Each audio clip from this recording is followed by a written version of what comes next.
It was a stormy night when a single father pulled into a quiet gas station, just trying to get home. But what he found under that metal awning would change his life forever. A woman in a wheelchair, soaked from the rain, clutching a trash bag, and two little girls with eyes full of fear. He could have driven away, but one choice, one moment would unlock a hidden past, an untold legacy, and a miracle none of them saw coming. If you're new to the channel, don't forget to subscribe and like the video, and tell us in the comments where you're watching from. Now let's jump into the story. It was the kind of rain that made the sky look tired, gray, low, and heavy with clouds. Micah Rivers was driving his old blue pickup along the quiet road just outside the small town of Silver Ridge. His windshield wipers squeaked every few seconds, trying their best to keep up with the downpour. His 7-year-old son, Nolan, sat in the back seat, singing softly to himself while hugging his favorite stuffed bear. Micah had a lot on his mind. Bills were overdue. Work hours were being cut. His truck made strange sounds every time it turned left. He was doing his best as a single dad, but it always felt like life was one small step ahead of him, and it never slowed down. He pulled into a gas station on the edge of town, the kind with only 2 pumps, a flickering sign, and a rusty soda machine. He just needed to fill up, maybe grab a snack for Nolan, and head home before the roads flooded. But as he stepped out into the rain, something caught his eye. Under the metal awning near the ice machine sat a woman in a wheelchair. Her hair was wet, her clothes clung to her skin, and her hands trembled as she held a garbage bag close to her chest. Next to her were 2 little girls, no older than Nolan. Twins, it seemed.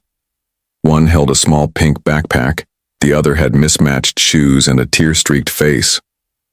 Both looked like they'd been crying for a long time. Micah paused, holding the gas nozzle in his hand. He glanced around. No car nearby. No other adults.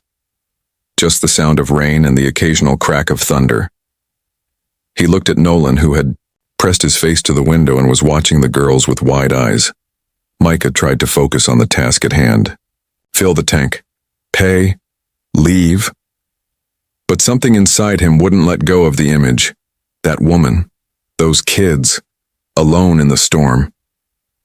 After a long moment, he hung up the nozzle and walked toward them, pulling his flannel shirt over his head like a hood. "Excuse me," he said gently. "Y'all okay?"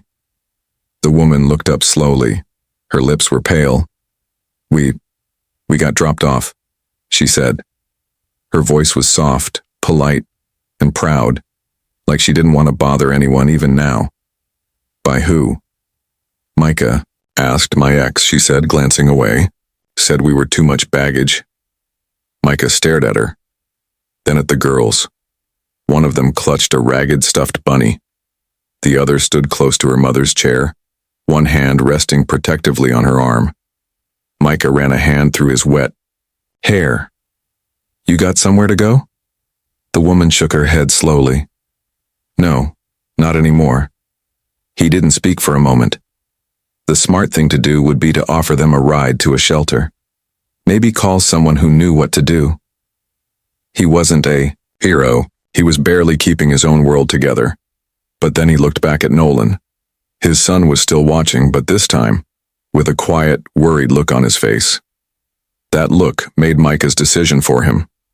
"Come on," he said, turning back to the woman. "Get in the truck. Let's get you all dry and warm first. Then we'll figure something out." The woman hesitated. "Are you sure? You don't even know us." Micah offered a half smile. "Name's Micah, that's Nolan back there. And right now, all I know is nobody should be sitting out here in a storm like this." She nodded, eyes shining with unshed tears. "I'm Jenna. These are my daughters, Tess and Nori." He opened the back door and helped them in one at a time. The girls sat on either side of Nolan, who immediately started chatting about his toy dinosaur like it was the most normal thing in the world. Micah loaded the wheelchair and garbage bag into the back of the truck. Then he climbed into the driver's seat, soaked to the bone but oddly calm. The heater clicked on. The windows fogged up, and for the first time in what felt like days, there was a quiet kind of peace in the cab. He glanced at Jenna, She was staring straight ahead, her lips pressed tight. Tess leaned against Nolan, already half asleep. Nori held tightly to her bunny. Micah cleared his throat. "We'll get you a hot meal first. I make a mean grilled cheese. Then we'll talk next steps. Deal?" Jenna blinked. "You're really doing this?" Micah gave a small shrug. "Someone should." As they pulled away from the gas station, the rain began to let up, just a little, not enough to stop it completely, but enough to see the road ahead more clearly. Micah didn't know what tomorrow would bring, but in that moment, something told him he'd just done the right thing. Maybe the most right thing he'd done in a long time. And somewhere in the back seat, a family, one broken, one bruised, was starting to form. Micah's house sat at the edge of a gravel road, just beyond a patch of pine trees and a field of dry grass. It wasn't much to look at, a small, weather-worn house with peeling paint and a crooked front step. But it was warm, and more importantly, it was home. As he pulled into the driveway that rainy night, the headlights lit up the porch. The yard was muddy and the swing in the tree out front creaked in the wind. Inside the truck, the kids had all fallen asleep, leaning on one another like a pile of tired puppies. Even Jenna's eyes were half closed, her fingers loosely resting on the handle of her wheelchair. Micah sat behind the wheel for a moment, listening to the quiet hum of the engine. He wasn't sure what tomorrow would bring, but tonight these people needed shelter, and that was enough for him. He helped Jenna out first, lifting her gently as she guided herself into her chair. The ramp he would eventually build didn't exist yet. So he carried the twins one at a time up the steps, their arms sleepily draped over his shoulder. Jenna wheeled herself up the bumpy porch, gripping the handrail with quiet effort. Inside, the air smelled like old wood and cinnamon, leftovers from a candle Nolan had picked out weeks ago. The place wasn't spotless. Toys were scattered on the floor. The couch cushions never quite matched. But there was something honest about it. Something safe. Micah got to work. He grabbed extra blankets from the linen closet and spread them out in the living room. Nolan's room was already small, and the second bedroom served as both a laundry room and a half-finished art project zone. But space could be shared. Hearts had already started to do that. Tess and Nori didn't say much as they settled onto the couch, but they clung to Nolan like he was an old friend. He whispered stories to them about the time he thought a raccoon had stolen his sock, and they giggled into their pillows. Jenna tried to apologize. "You really don't have to go through all this," she said, brushing damp hair from her eyes. Micah gave a tired smile. "Sure I do. You're here now. That counts for something." Over the next few days, their lives shifted. Micah adjusted his work hours. He dropped Nolan off at school, then came back to check on Jenna and the twins before heading to the hardware store where he worked part-time.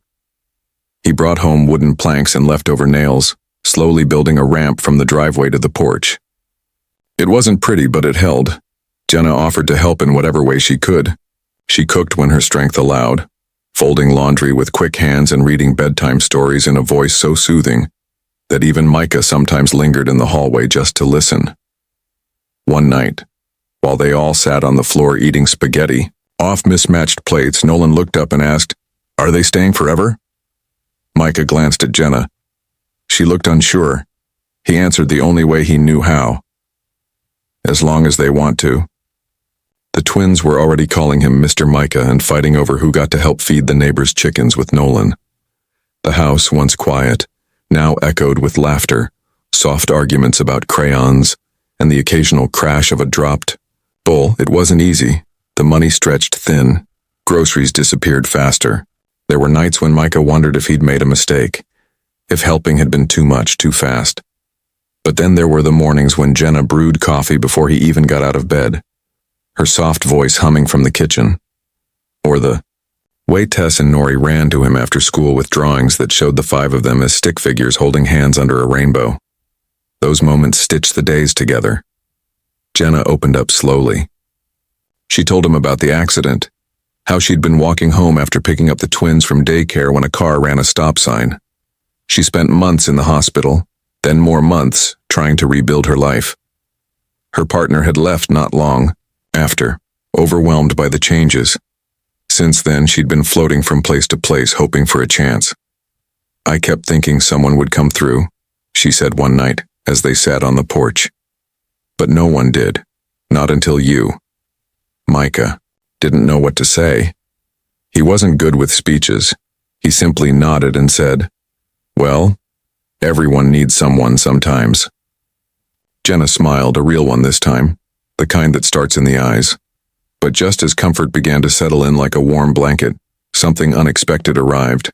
A letter. It came in a thick white envelope with a gold seal, addressed to Jenna Harper. She stared at it for a long time before opening it, her hands trembling slightly.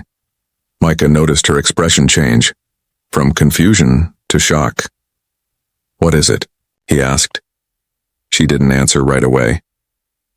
Just held the letter close to her chest and whispered, "I never thought I'd hear from them again." Micah furrowed his brow. "Who?" She looked up, voice shaking. "The family the girls were born into. The ones who said they wanted nothing to do with us." And just like that, the quiet home they had all begun to build together was about to be shaken by a truth buried in the past. A truth neither of them was ready for. The letter sat on the kitchen table for almost an hour before anyone said another word. Jenna had placed it there after reading it twice. She looked like she was holding her breath the whole time. Micah could tell something was wrong, or maybe it was something big, something unexpected. He poured her a cup of tea and slid it across the table gently. "Jenna," he said, keeping his voice soft. "You okay?" She nodded slowly, but her hands were still shaking. It's from the Langford estate. I thought they'd forgotten about us forever." Micah didn't recognize the name. "Who are the Langfords?" She took a deep breath, her eyes glassy as she looked at the twins playing with Nolan in the other room. "Before the accident, before all of this, I worked for them. I was a nanny, a part-time caregiver for their daughter, Serena."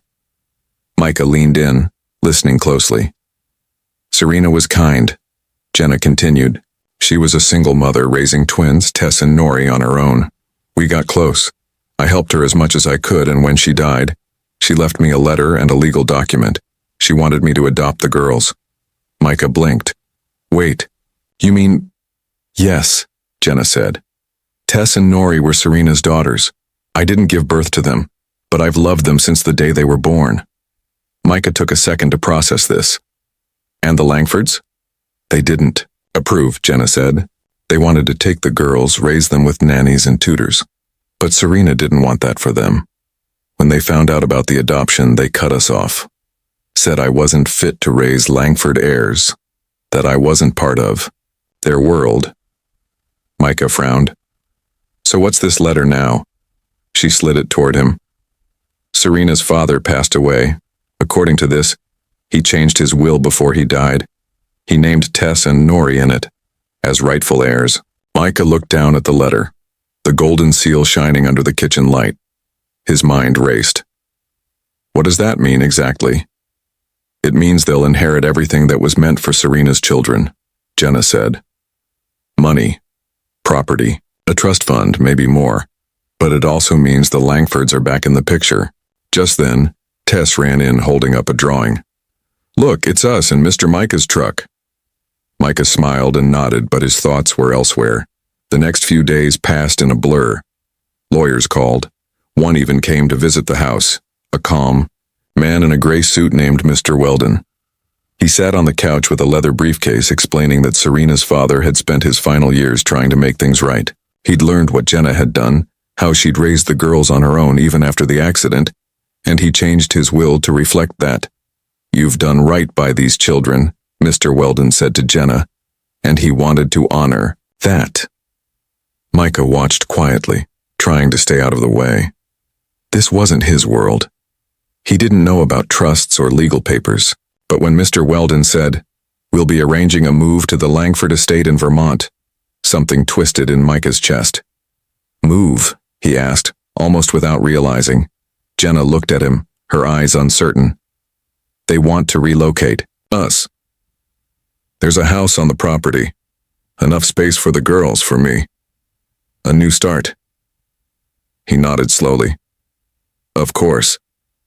That makes sense. But when Tess and Nori heard the word move, everything changed. No! Tess shouted, grabbing Nolan's hand. We don't want to go without Nolan. Or Mr. Micah, Nori added quickly.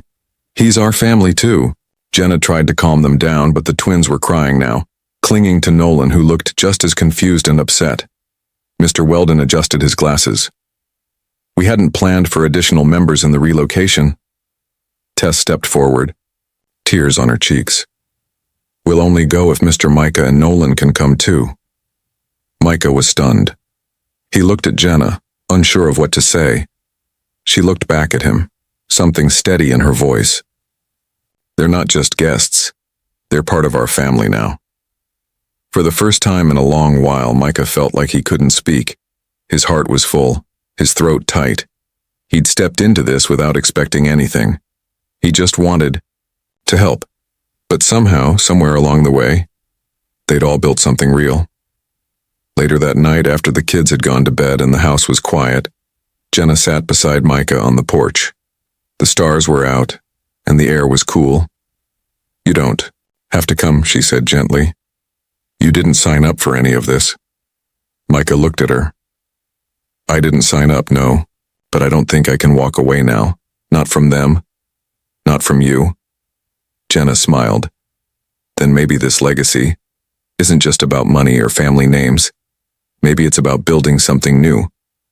Together. Micah nodded.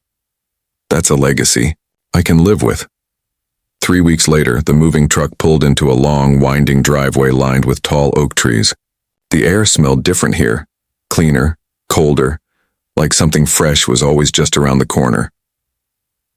Micah stood beside the truck, holding Nolan's hand. Jenna was close behind in her wheelchair, a blanket across her lap. The twins skipped ahead, excited to explore the property that would soon be their new home. The Langford estate wasn't the mansion Micah had imagined. It was big, yes, but not fancy or cold. It was a wide, welcoming farmhouse with green shutters, white walls, and a large wraparound porch. There were gardens out front, an old barn out back, and fields that seemed to go on forever. To the kids, it was paradise. Nolan shouted, "There's a tree big enough for a treehouse." Tess and Nori squealed, chasing each other through the dry leaves. Micah and Jenna just smiled, watching them, quiet and full of thought. It didn't happen all at once, but life began to take root here. Slowly, naturally. Micah found work again, but this time it was something he loved. He turned part of the barn into a small workshop making furniture from reclaimed wood. People from the nearby town started placing orders, and he even began teaching Nolan how to sand and paint. Jenna, with her warm voice and deep love for books, started an online storytelling channel for children. She read aloud from picture books, fairy tales, and chapter books, often with the twins at her side, helping her turn the pages or do silly voices. Before long, hundreds of people were tuning in every week. Nolan made new friends at school, but never stopped looking out for Tess and Nori. The three were as close as ever. They shared secrets, built snow forts in winter, and spent their summers running barefoot through the fields chasing fireflies. And on one quiet afternoon, Micah found something buried beneath an old apple tree out back. It was a small wooden box, wrapped in a faded scarf. Inside were letters, handwritten, yellowed with age. They were from Serena, the twins' birth mother. Jenna held one to her chest before reading it aloud. The letters were filled with love, dreams, and advice for the girls as they grew up. They were beautiful, sad, honest. The family made it a tradition. Every Sunday they read one letter together on the porch, taking turns holding hands and remembering a woman who had loved deeply and chosen carefully. One snowy evening, just before the holidays, the whole family gathered in the living room. A fire burned softly in the fireplace. The tree was up, decorated with handmade ornaments and string lights. Cocoa steamed in mugs. Nolan sat with the twins, his arms around them, while Micah and Jenna watched from the couch. Tess turned to Micah and asked, "Do you think we would have met if it hadn't rained that day?" Micah looked at her, then at Nolan and Jenna, and then out the window into the quiet white of the evening. "I think," he said slowly, "that some people are meant to find each other, rain or shine." Jenna reached for his hand. "And some storms bring more than trouble," she added. "Sometimes they bring family." The kids smiled, warm and safe, knowing they were home, but that wasn't the end. A few months later, something unexpected happened, not dramatic like a letter from a lawyer or a surprise inheritance. This was smaller, quieter, but just as powerful. Micah came in from the workshop one spring morning to find Nolan at the kitchen table with a piece of paper. "What's that, buddy?" he asked. Nolan grinned. "It's our family tree. I had to draw it for school." Micah looked closer. At the top was a drawing of a big tree, roots stretching out below. Inside the leaves were names: Micah, Jenna, Nolan, Tess, Nori. And in the E corner, under the words family motto, Nolan had written, "Family isn't who you're born to, it's who shows up for you." Micah felt his throat tighten. "That's a good motto," he said softly. "I know," Nolan replied, "because that's what you did. You showed up." That night, when everyone had gone to bed and the house was quiet, Micah sat on the porch alone. He looked up at the stars and thought about the road that had brought him here. A broken-down truck, a storm, a woman in a wheelchair, 2 scared little girls, and one decision that changed everything. He wasn't a rich man. He wasn't a perfect father. But here, in this quiet corner of the world, he had something he'd never even known he was searching for. A family built not by blood, but by choice.